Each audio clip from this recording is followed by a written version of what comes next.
ఓం శాంతి 13/2/2024 మధురమైన పిల్లలు, విదేహిగా అయి తండ్రిని స్మృతి చేయండి. స్వధర్మంలో స్థితులవ్వండి. అప్పుడు శక్తి లభిస్తుంది, సంతోషం మరియు ఆరోగ్యం ఉంటాయి. బ్యాటరీ ఫుల్ అవుతూ ఉంటుంది. ప్రశ్న: డ్రామాలో నిశ్చితమై ఉన్న ఏ విషయం గురించి తెలిసిన కారణంగా పిల్లలైన మీరు సదా అచలంగా ఉంటారు?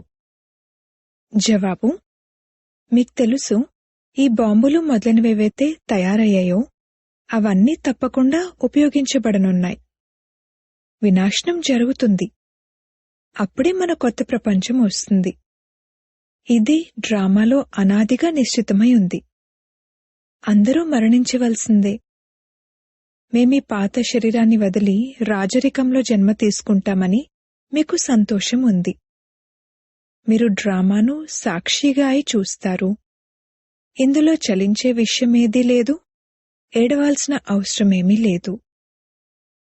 ఓం శాంతి. తండ్రి కూర్చుని పిల్లలకు అర్థం చేయిస్తున్నారు. ఈ ఆది సనాతన దేవీదేవత ధర్మం ఏదైతే ఉండేదో దానిని హిందూ ధర్మంలోకి ఎందుకు తీసుకొచ్చారు? ఆ కారణాన్ని వెలికి తీయాలి. మొదటైతే కేవలం ఆది సనాతన దేవీదేవత ధర్మమే ఉండేది. తర్వాత ఎప్పుడైతే వికారులుగా అయ్యారో అప్పుడు స్వయాన్ని దేవతలుగా పిలుచుకోలేరు. అందుకే స్వయాన్ని ఆది సనాతన దేవీదేవత ధర్మం వారిగా పిలుచుకునేందుకు బదులుగా ఆది సనాతన హిందువులు అని పిలుచుకున్నారు. ఆది సనాతన అన్న పదాన్ని కూడా ఉంచారు. కేవలం దేవత అన్న పదాన్ని మార్చి హిందూ అన్న పదాన్ని పెట్టారు. ఆ సమయంలో ఇస్లాంలు వచ్చారు. అప్పుడు ఆ బయటివారు వచ్చి హిందూ ధర్మం అన్న పేరును పెట్టారు. పూర్వం హిందూస్థాన్ అన్న పేరు కూడా ఉండేది కాదు. కావున ఆది సనాతన హిందువులు దేవతా ధర్మం వారే అని అర్థం చేసుకోవాలి. వారు చాలా వరకు ధర్మాత్ములుగానే ఉంటారు. అందరూ సనాతనులు కారు. ఎవరైతే తర్వాత వచ్చారో వారిని ఆది సనాతనులు అని అనరు. హిందువుల్లో కూడా తర్వాత వచ్చేవారుంటారు. ఆది సనాతనులైన హిందువులకు ఇలా చెప్పండి: మీ ధర్మం ఆది సనాతన దేవతా ధర్మంగా ఉండేది. మీరే సతో ప్రధానంగా ఆది సనాతనులుగా ఉండేవారు. తర్వాత పునర్జన్మలు తీసుకుంటూ తమో ప్రధానులుగా అయ్యారు. ఇప్పుడు మళ్లీ స్మృతియాత్ర ద్వారా సతో ప్రధానులుగా అవ్వండి. ఇలా చెప్పండి. వారికి ఈ మెడిసిన్ మంచిగా అనిపిస్తుంది. బాబా సర్జన్ కదా. ఎవరికైతే ఈ మెడిసిన్ మంచిగా అనిపిస్తుందో వారికి ఇవ్వాలి. ఎవరైతే ఆది సనాతన దేవీదేవత ధర్మానికి చెందినవారిగా ఉండేవారో వారికి స్మృతిని కలిగించాలి. పిల్లలైన మీకు స్మృతి వచ్చినట్లుగా వారికి వస్తుంది. మీరు సతో ప్రధానుల నుండి తమో ప్రధానులుగా ఎలా అయ్యారు అనేది బాబా అర్థం చేయించారు. ఇప్పుడు మళ్లీ తమో ప్రధానుల నుండి సతో ప్రధానులుగా అవ్వాలి. పిల్లలైన మీరు స్మృతియాత్ర ద్వారా సతో ప్రధానులుగా అవుతున్నారు. ఆది సనాతన హిందువులు ఎవరైతే ఉంటారో వారే నిజానికి దేవీదేవతలుగా ఉంటారు. మరియు వారే దేవతలను పూజించేవారిగా కూడా అవుతారు. వారిలో కూడా ఎవరైతే శివుడు లేక లక్ష్మీనారాయణులు, రాధాకృష్ణులు, సీతారాములు మొదలైన దేవతల భక్తులుంటారో వారు దేవతా వంశానికి చెందినవారు. ఎవరైతే సూర్యవంశులుగా ఉంటారో వారే చంద్రవంశులుగా అవుతారు అని ఇప్పుడు స్మృతి కలిగింది. కావున అటువంటి భక్తులను వెతకాలి. ఎవరైతే అర్థం చేసుకునేందుకు వస్తారో వారి చేత ఫామ్ నింపించాలి. ముఖ్యమైన సెంటర్లలో నింపేందుకు ఫామ్లు తప్పకుండా ఉండాలి. ఎవరొచ్చినా వారికి పాఠాలైతే ప్రారంభం నుండే ఇస్తారు. మొట్టమొదటి ముఖ్యమైన విషయం ఏంటంటే, ఎవరికైతే తండ్రి గురించి తెలీదో వారికి ఇలా అర్థం చేయించాల్సి ఉంటుంది: మీకు మీ పెద్ద తండ్రి గురించి తెలీదు. మీరు వాస్తవానికి పారలౌకిక తండ్రికి చెందినవారు. ఇక్కడికొచ్చి లౌకిక తండ్రికి చెందినవారుగా అయ్యారు. మీరు మీ పారలౌకిక తండ్రిని మర్చిపోతారు. అనంతమైన తండ్రి స్వర్గ రచయిత. అక్కడ ఈ అనేక ధర్మాలుండవు. కావున ఫామ్ ఏదైతే నింపుతారో దానిపైనే మొత్తం ఆధారపడి ఉండాలి. కొందరు పిల్లలు చాలా బాగా అర్థం చేయిస్తారు, కానీ యోగం లేదు. అశరీరిగా అయి తండ్రిని స్మృతి చేయడం అనేది లేదు. స్మృతిలో నిలవలేరు. మేం బాగా అర్థం చేయిస్తున్నాము, మ్యూజియం మొదలైనవి కూడా తెరుస్తున్నాము అని భావించినా కానీ స్మృతి చాలా తక్కువగా ఉంది. స్వయాన్ని ఆత్మగా భావిస్తూ తండ్రిని స్మృతి చేస్తూ ఉండాలి. ఇందులోనే శ్రమ ఉంది. తండ్రి వార్నింగ్ ఇస్తారు, మేమైతే చాలా బాగా ఒప్పించగలము అని భావించకండి.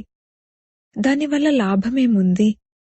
సరే, స్వదర్శన్ చక్రధారులుగా అయినా కాని ఇందులోనైతే విదేహిగా అవ్వాలి. కర్మ చేస్తూ స్వయాన్ని ఆత్మగా భావించాలి. ఆత్మ ఈ శరీరం ద్వారా కర్తవ్యం చేస్తుంది. ఇది స్మృతి చేయడం కూడా రాదు, ఇది ఆలోచనలో కూడా రాదు. అటువంటి వారిని అవివేకులు అని అంటారు. తండ్రిని స్మృతి చేయలేరు. సేవ చేసే శక్తి లేదు.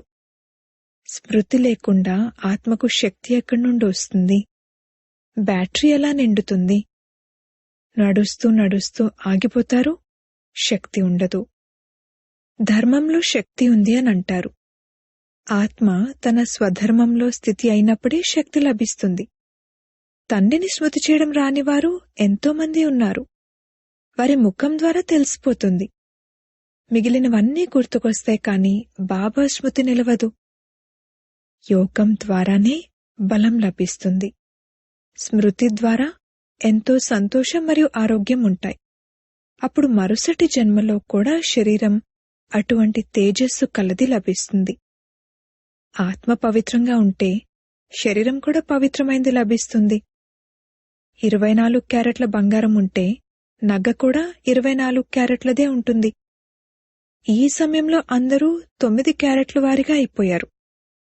సతో ప్రధానులను 24 క్యారెట్ల వారని, సతోను 22 క్యారెట్ల వారని అంటారు.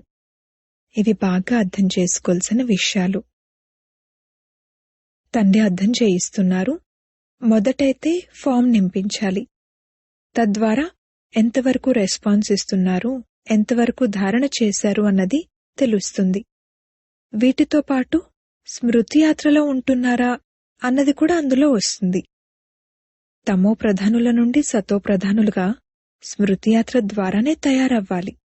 అవన్నీ భక్తిలోని దైహిక యాత్రలు. ఇది ఆత్మిక యాత్ర.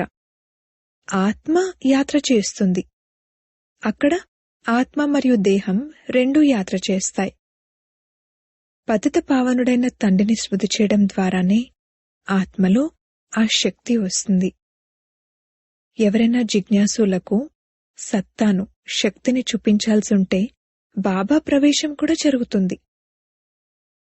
మాతాపితలిరువురు కొన్ని చోట్ల జ్ఞానం మరియు కొన్ని చోట్ల యోగం యొక్క సహాయాన్ని అందిస్తారు. తండ్రి అయితే సదా విదేహియే, శరీరభానము లేనేలేదు. కావున తండ్రి 2 శక్తుల యొక్క సహాయాన్ని ఇవ్వగలుగుతారు. యోగం లేకపోతే శక్తి ఎక్కడి నుండి లభిస్తుంది? వీరు యోగిలా లేక జ్ఞానిలా అన్నది అర్థం చేసుకోవడం జరుగుతుంది. యోగం కొరకు రోజు రోజుకు కొత్త కొత్త విషయాలను కూడా అర్థం చేయిస్తారు. ఇంతకుముందు ఇలా అర్థం చేయించేవారు కాదు. స్వయాన్ని ఆత్మగా భావిస్తూ తండ్రిని స్మృతి చేయండి. ఇప్పుడు బాబా దృఢంగా పైకెత్తుతారు. తద్వారా సోదరీ సోదరుల సంబంధం కూడా తొలగిపోయి కేవలం సోదర దృష్టి ఉండిపోతుంది. ఆత్మలమైన మనం సోదరులము. ఇది చాలా ఉన్నతమైన దృష్టి. అంతిమం వరకు ఈ పురుషార్థం నడవాలి. ఎప్పుడైతే సతో ప్రధానులుగా అయిపోతారో అప్పుడు ఈ శరీరాన్ని వదిలేస్తారు. అందుకే ఎంత వీలైతే అంత పురుషార్థాన్ని పెంచాలి. వృద్ధులకు ఇది ఇంకా సహజం. ఇప్పుడు మనం తప్పకుండా తిరిగి వెళ్ళాలి. యువతకు ఎప్పుడూ ఇటువంటి ఆలోచనలు రావు. వృద్ధులు వానప్రస్థులుగా ఉంటారు. ఇప్పుడు మేమిక తిరిగి వెళ్ళాలి అని భావించడం జరుగుతుంది. కావున ఈ జ్ఞాన విషయాలన్నింటినీ అర్థం చేసుకోవాలి. వృక్షం యొక్క వృద్ధి కూడా జరుగుతూ ఉంటుంది. వృద్ధి పొందుతూ పొందుతూ మొత్తం వృక్షమంతా తయారైపోతుంది. ముళ్ళ నుండి మారి చిన్నని కొత్త పుష్పాల వృక్షంగా తయారవ్వాలి. కొత్తగా అయి మళ్లీ పాతగా అవుతుంది. మొదట వృక్షం చిన్నగా ఉంటుంది, ఆ తర్వాత పెరుగుతూ ఉంటుంది. వృద్ధి పొందుతూ పొందుతూ చివర్లో ముళ్ళగా అయిపోతారు. మొదట పుష్పాలుగా ఉంటారు, దాని పేరే స్వర్గము. ఆ తర్వాత ఆ సుగంధము, ఆ శక్తి ఉండదు. ముళ్లలో సుగంధం ఉండదు. కొన్ని సాధారణమైన పుష్పాల్లో కూడా సుగంధం ఉండదు. తండ్రి తోట యజమాని మరియు నావికుడు కూడా అందరి నావను ఆవలి తీరానికి చేరుస్తారు. నావను తీరానికి ఎలా చేరుస్తారు, ఎక్కడికి తీసుకువెళ్తారు, ఇవి కూడా తెలివైన పిల్లలెవరైతే ఉంటారో వారే అర్థం చేసుకోగలుగుతారు. ఎవరైతే అర్థం చేసుకోరో వారు పురుషార్థం కూడా చెయ్యరు. నంబర్ వారికైతే ఉంటారు కదా. కొన్ని విమానాలైతే ధ్వని కన్నా వేగంగా వెళ్తాయి. ఆత్మ ఎలా పరిగెడుతుంది అనేది ఎవరికీ తెలీదు. ఆత్మ అయితే రాకెట్ కన్నా కూడా వేగంగా వెళ్తుంది. ఆత్మ అంతటి వేగంగా ఇంకేదీ ఉండదు. ఆ రాకెట్లలో ఎటువంటి వస్తువులు వేస్తారంటే అవి త్వరగా తీసుకువెళ్ళిపోతాయి. వినాశనం కొరకు ఎన్ని బాంబులు మొదలైనవి తయారు చేస్తారు. స్టీమర్లు, విమానాలలో కూడా బాంబులు తీసుకువెళ్తారు. ఈ రోజుల్లో పూర్తి ఏర్పాట్లు చేసి పెట్టుకుంటారు. వార్తాపత్రికల్లో ఇలా రాస్తూ ఉంటారు, మేము ఈ బాంబులు ఉపయోగించము అని చెప్పలేము, మేమీ బాంబులు వెయ్యొచ్చు. ఈ విధంగా చెప్తూ ఉంటారు. ఈ ఏర్పాట్లన్నీ జరుగుతున్నాయి. వినాశనమైతే తప్పకుండా జరగనున్నది. బాంబులు ఉపయోగించకుండా ఉండడం, వినాశనం జరగకుండా ఉండడం అనేది జరగదు. మీ కొరకు కొత్త ప్రపంచం తప్పకుండా కావాలి. ఇది డ్రామాలో నిశ్చితమై ఉంది. అందుకే మీకెంతో సంతోషం ఉండాలి. వేటకు మృత్యువు, వేటగానికి వేట. డ్రామానుసారంగా అందరూ మరణించాల్సిందే. పిల్లలైన మీకు డ్రామా జ్ఞానమున్న కారణంగా మీరు చలించరు, సాక్షిగా అయి చూస్తారు. ఏడవాల్సిన అవసరమేమీ లేదు. సమయం అనుసారంగా శరీరాన్నైతే వదలాల్సే ఉంటుంది. మీ ఆత్మకు తెలుసు, నేను మరుసటి జన్మను రాజరికంలో తీసుకుంటాను, నేను రాజకుమారునిగా అవుతాను. ఇది ఆత్మకు తెలుసు. అందుకే ఒక శరీరాన్ని వదిలి ఇంకొకటి తీసుకుంటుంది. సర్పంలో కూడా ఆత్మ ఉంది కదా. నేను ఒక కుబుసాన్ని వదిలి ఇంకొకటి తీసుకుంటాను అని అంటుంది. ఎప్పుడో ఒకప్పుడు అది కూడా శరీరాన్ని వదులుతుంది, మళ్లీ చిన్న పిల్లగా అవుతుంది. పిల్లలైతే జన్మిస్తారు కదా. పునర్జన్మలనైతే అందరూ తీసుకోవాలి. ఇవన్నీ విచారసాగర మంథనం చేయవలసి ఉంటుంది. అన్నింటికన్నా ముఖ్యమైన విషయము తండ్రిని చాలా ప్రేమగా స్మృతి చేయడము. ఏ విధంగా పిల్లలు తమ తల్లిదండ్రులకు పూర్తిగా అతుక్కుపోతారో అలాగే బుద్ధియోగం ద్వారా తండ్రికి పూర్తిగా అతుక్కుపోవాలి. నేను ఎంతవరకు ధారణ చేస్తున్నాను అని మిమ్మల్ని మీరు చూసుకోవాలి కూడా. నారదుని ఉదాహరణ, భక్తులు ఎప్పటివరకైతే జ్ఞానాన్ని తీసుకోరో అప్పటి వరకు దేవతలుగా అవ్వలేరు. ఇది కేవలం లక్ష్మిని వరించే విషయం కాదు, ఇది అర్థం చేసుకోవాల్సిన విషయం. మేము సతోప్రధానులుగా ఉన్నప్పుడు విశ్వంపై రాజ్యం చేసేవారము అని పిల్లలను మీరు అర్థం చేసుకున్నారు. ఇప్పుడు మళ్లీ సతోప్రధానులుగా అయ్యేందుకు తండ్రిని స్మృతి చేయాలి.